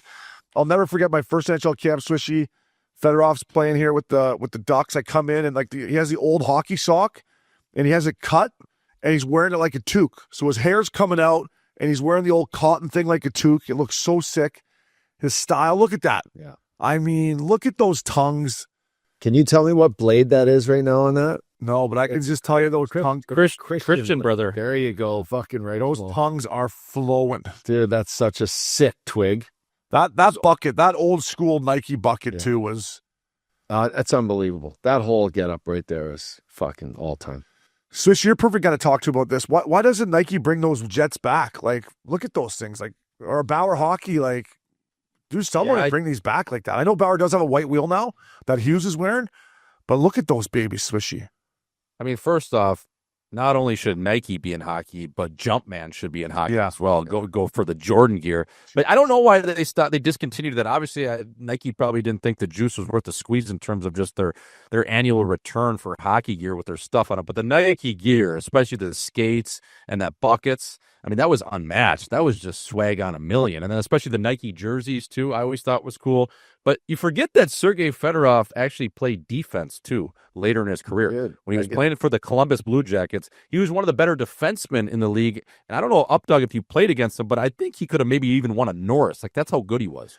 He and Washington played D. When we played him in the playoffs, and Lupul scored and crushed their hearts, in Washington, Game 7, double overtime. He was playing D for most of that playoff series. It was insane. But the guy, it was kind of for me too, at my age coming in the league, it was a coming out moment seeing like him and Yzerman and Chelly and fucking, Dominic Hasek. And it was just insane to look across and see 91 out there with his jersey flapping and just white on white on white. And just, you couldn't move him. He was an ox on the ice. So it's the whole thing. Sergei Fedorov, the name will be forever etched in legends in our game. And what has he got? 4 cups, 3 cups. It's just, he's all time. Yeah, he was just taking down like the hottest tennis players, female tennis players always too, right? Speedos. He had Sharapova and the other one he took down, didn't he, Swishy? Both of them. Yeah, I forgot. I'm blanking on her name, but yeah, she was built like an underwater specialist. But I think the reason why it took so long, and people, the Detroit fans can correct me, but I think there was a little bit of bad blood there when Sergei left, and the Illich family kind of felt a little bit betrayed leaving Detroit, and I think that's why it took a little bit of time for them to, kind of come over the hump and eventually retire his number. Don't quote me on that, but that's what I've heard over the years. Yeah, I love how he came in the Corvette too. That's what they gave him. Man. He was the first Russian player to defect Moscow back to the Soviet Red Army, and they gave him a red Corvette when he signed here. So that's why they wheeled him in with that. But if you haven't seen the Russian 5 documentary, I believe it's on Prime. It's pretty cool. Like, he comes into the States to play a game, and basically Detroit Red Wings front office guys are waiting for him, and he just leaves the hotel and heads to Detroit. He was that looks like it is the car too. It might be the exact one. Yeah, it probably is. Yeah. Yeah. There's big Darren McCarty, Larry Murphy. Feds, man, you talk about National League swag. He had all kinds of it. So congrats to him. Well deserved. Last but not least, Swish, I know this got announced probably about 10 days ago to a week ago now, but we didn't have you on last week. You're a good American-born player. USA Olympic team there. Pretty similar fella to the Four Nations squad. I know you're happy for our boy Kells, but when you look at that team, is it good enough, fella, in your opinion? Or were you surprised with anything, or is that kind of what you thought from Billy G? No, I don't think there was any sort of surprises. I would say with Trocheck, Miller, and Nelson, you probably could have just taken 2 of the 3 and then went with a Jason Robertson or a Cole Caulfield. Now, I would probably lean towards Jason Robertson just because the seasons he's had in Dallas and what he's done down there. I think he should have been a no-brainer in terms of a lock. I've loved his play. He's upped his compete level. Jim Neal has even raved about that, through various different media outlets. I've really liked his game this year. The Dallas Stars are obviously a wagon. So for me, if I was looking at that team, and obviously Mike Sullivan is the coach, Chris Jury does have his hand in management there, and David Quinn is on the staff as well. So they did get some of the Ranger guys in there, but I just think 2 of 3 of Nelson, Trocheck, and Miller, and then you would have added, I would have liked to have seen Robertson in there, but, there's always good players left off it. Our core is there. That's the most important thing, and I love our defense. Adam Fox, leaving him off the squad. Is he one of our best 7? I don't think so. So then you maybe elect to go to a different piece like a Seth Jones, who's a long body with a lot of range and mobility, and a guy that can really defend, and especially defend from the net out. So I like our team. Our goalies are good, and we'll just kind of see how it rolls. I mean, it's going to be tough to beat you fucking Canadians, especially with that OVO swag you're walking in with. But heads up. Yeah, I don't know. Like, I look at that Canadian team, I'm like, all right, well, I mean, if we could just get to the gold medal game, I think that's a win. Obviously, we want to beat you fucking guys, but that team is just insane. Yeah, I'm with you. I like that Billy G pick. Seth Jones obviously won a Stanley Cup last year. Everything you talked about, his length, his size. And then, when we asked Getsy last week, you asked about Boar Habak going to the World Championships for Canada. I mean, Clayton Keller and Tage Thompson go over there, win the gold medal. They've both come back and had great years. I was happy to see both those guys. I couldn't believe that Tage Thompson wasn't on the team last year, but to see him and Kells on their up dog, I think Billy Guerin made the right call at those. I would have had no problem with Cole Caulfield on the team either. Yeah. No, Cole Caulfield for sure, but Thompson adds a little more size. They're going to have to play a rough and tumble fucking game against Canada. You're going to have big bodies. You're going to have to play rough. These other teams are no joke too, right? Like, every team right there in a 1-game fucking series, like, heads up, Germany might come in and fucking dry settle you around the barn. With Germany, you just gotta be ready to play physical. And so I like that. I love the fucking Thompson. Keller deserves to be there. It's nice to see McAvoy healthy again. Brady Tkachuk back playing. So their team will be good. I mean, I just look at your goaltending too, Swish. My God, like, Hellebuck's not having, obviously he was the MVP and Vezina winner last year. He's not having as good a year as he would. But then you got Ottinger and Swayman's having a great year. I mean, that's 3 good goaltenders, man. I like Ottinger in a do or die situation. You've seen him play in the playoffs in these big games. Like, the torch might get passed early in this event. I do not think this net is completely given to Connor Hellebuck. He's going to have a very short leash, just because of what's happened in the playoffs with him. This is now the Olympics. This is now cream, top of the top. It's going to be, it might even be Jake Ottinger play a game, Hellebuck play a game, and whoever really vibes it or the team plays better in front of is going to get the net, in my opinion. Yeah, it's right around the corner. It'll be fun to watch, Swish. Yeah, I mean, lastly, I would agree with Updog. I love Ottinger. I love just his calm presence. To me, Hellebuck, I love him in the regular season. But Obi, if I'm watching him over the playoffs, a lot of the times, one word that I would describe his game, squirrely. He gets a little squirrely back there. And I don't like that as a netminder. I don't like him coughing up a soft one. Ottinger, to me, seems cerebral. I love his cold-blooded instinct, and he's calm back there. So we'll see who ends up taking the net during the medal round. Yeah, I got no problem with Swayman in there. I mean, this guy's been absolutely kicking for Boston this year. So it's a good problem to have. Swishy, good luck, buddy. We'll figure out what we're going to bet on it later. It is milk carton time here at Missin Curfew. Unfortunately, Dean Evason, fire him on the milk curtain. He has been relieved of his duties by the Columbus Blue Jackets, and Rick Bowness is coming back in. Listen, I like Bonesy. I had him in Vancouver. I wish him all the best. Right now, Columbus is 40. They're sitting dead last in the East at 45 points. So they're 7 points out of a playoff spot right now. I just thought everything they went through last year with the tragedy of Johnny and Matty Gaudreau, and they had a great year, and they come back this year, and things aren't going their way. But is it Dean Evason's fault? Like, I'm not in the dressing room. I don't know what's going on with the day-to-day stuff, but, like, I like Dean Evason. Updog, I know you played for him. I wish Rick Bowness all the best. Bonesy, I hope you kill it. But to me, I just think this is just fucking a shit sandwich for Dean Evason, man. I don't think it's his fault that they're sitting here. By the way, the East is so close. They're 19, 19, and 7. They're not out of it by any stretch, and you fire him. Maybe that's why they did fire him, because they're not out of it. But Updog, I'll start with you, my man.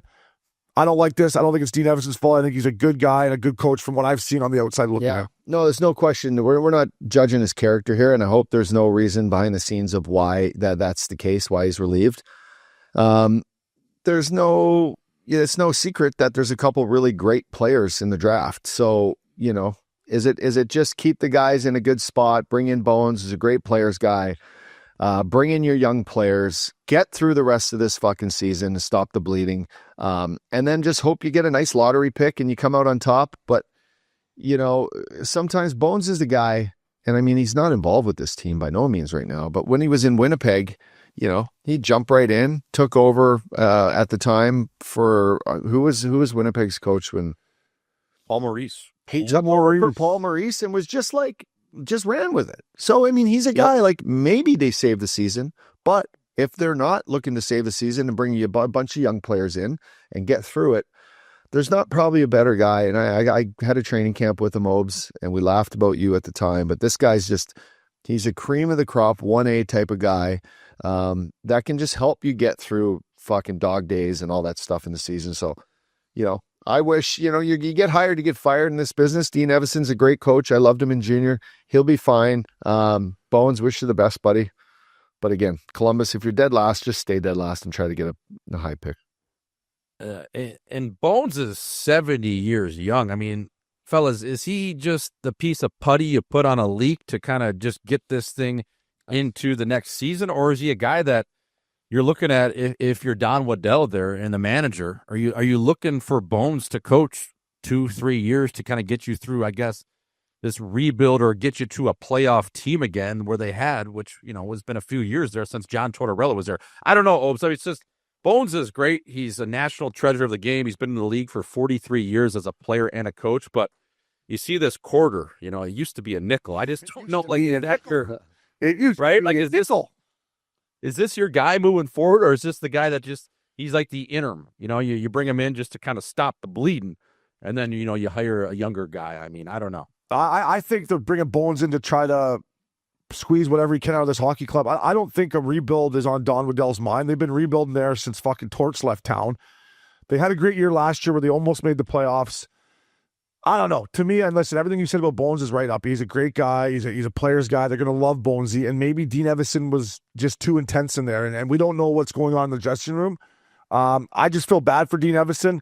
A lot of times I do think it's the coach's fault, but sometimes it's like, you got to look at the players you brought in, man. Maybe it's on you, Don Waddell. But time will tell. Hopefully Dean Evason lands on his feet. And like Updog said, Bonesy, good luck, buddy. I think we're all pulling for Columbus. And they got some good pieces there, so maybe Bonesy can get her turned around. Updog, my man, it's the luxury auto collection. Oh, dog of the week. Fellas, if you're looking to level up your ride, whether it's exotic, a luxury SUV, or even a custom van for those golf trips with the boys, you've got to check out our friends at Luxury Auto Collection, fellas. These guys have the best inventory in the game. Ask Swish, she was just there. Ferraris, Lambos, McLarens, but also just boys, trucks, SUVs. And when you want to all hop in together, Sprinter vans, boys. They make road trips first class. They don't just sell cars, boys. They're selling a lifestyle. Whether you want to pull up to the rink in style or the old course with your fellas in a tricked-out luxury van, Luxury Auto Collection's got you covered. Check them out online, boys, at luxuryautocollection.com and drive what the pros drive, fellas. Live the way you want to live. Fellas, the Luxury Auto Collection, dog of the week. This guy deserved a Sprinter van, a Lambo, a McLaren to pick him up at Ball Arena. Josh Manson, the other night against the Ottawa Senators, which was an absolutely lock, by the way. He almost had a double Gordie Howe hat trick. That is, I've never even heard people talk about that before. He almost had 2 goals, 2 assists, and all he needed was another fight. But he got the Gordie Howe. He had an unbelievable game, man. He was all over the ice, playing physical. Him and Brady had some good battles. This is a guy you win with. Josh Manson, you're a Luxury Auto Collection. Dog of the week. Boys, he almost had the double Gordie Howe. Yeah. Well, I would have just been looking for, once he got the second goal, the second assist, and all he needed was another fight, I would have just grabbed someone. I would have went to Brady, although Brady's got a bad thumb. I would have went to someone and just been like, let's go, we're going. I want the double Gordie. By that time, I don't know if anyone would have given him one. He almost took the guy's head off with a right in the first fight. It was close. It was almost spanky. The guy's head would have flown over in the first section. I sent it to you guys going, holy shit, boys. You don't want to piss him off. He's kind of like the way Jovo used to be. Like, you just don't want to make him mad. Because he's reaching for popcorn and throwing from down here. So, anyway, good for him. Love Josh Manson.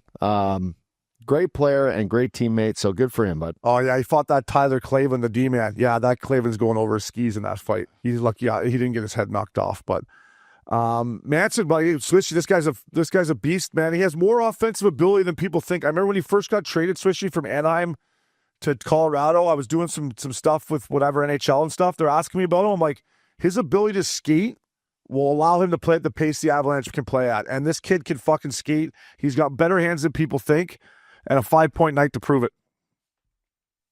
Yeah, I mean, and one of the better valued contracts in the league, right? I mean, a sneaky deal. I think he's, making anywhere between $4 and $5 million. A very versatile defenseman that when a guy goes down, he can play a top pairing minutes for sure, top 4, heart and soul player.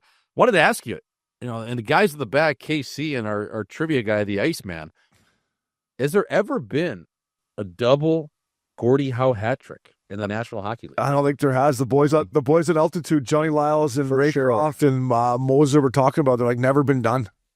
There's no way, right? No, that's why he should have just grabbed somebody. Oh, that one would have knocked his nose off. Watch the right. See that there's no visor. That's a completely different punch, right? Oh, so's that one though. Yeah. Switchy, I'm 99% sure. Ice KC, check it. I don't think there's been a double Gordie Howe, my man. No, you'd have to maybe date. I don't know. That probably didn't even happen like in the original 6 days, to be honest, when there's a lot of fights. And if the real Rocket Talkett never got a double Gordie Howe, then I don't think anyone did, eh, Swishy? Oh my God, yeah. He probably just got his second fight at the bar that night. I saw a clip, shout out to that beauty Rick Rally, reposted some about 80 hockey fights, and it's the fight where Talks drops the guy, and then he's standing over top of him and just drills him in the ribs as hard as he can. I'm like, holy fuck, Talks, you're a beauty. So, Josh Manson, you're a Luxury Auto Collection. Dog of the week, keep it going, the Avs. Although at least went in there last night and beat him. That was a big win. Last but not least here at Missin Curfew, it's our Iciest shot of the night. Presented by Jägermeister. Serve it cold or don't serve it at all.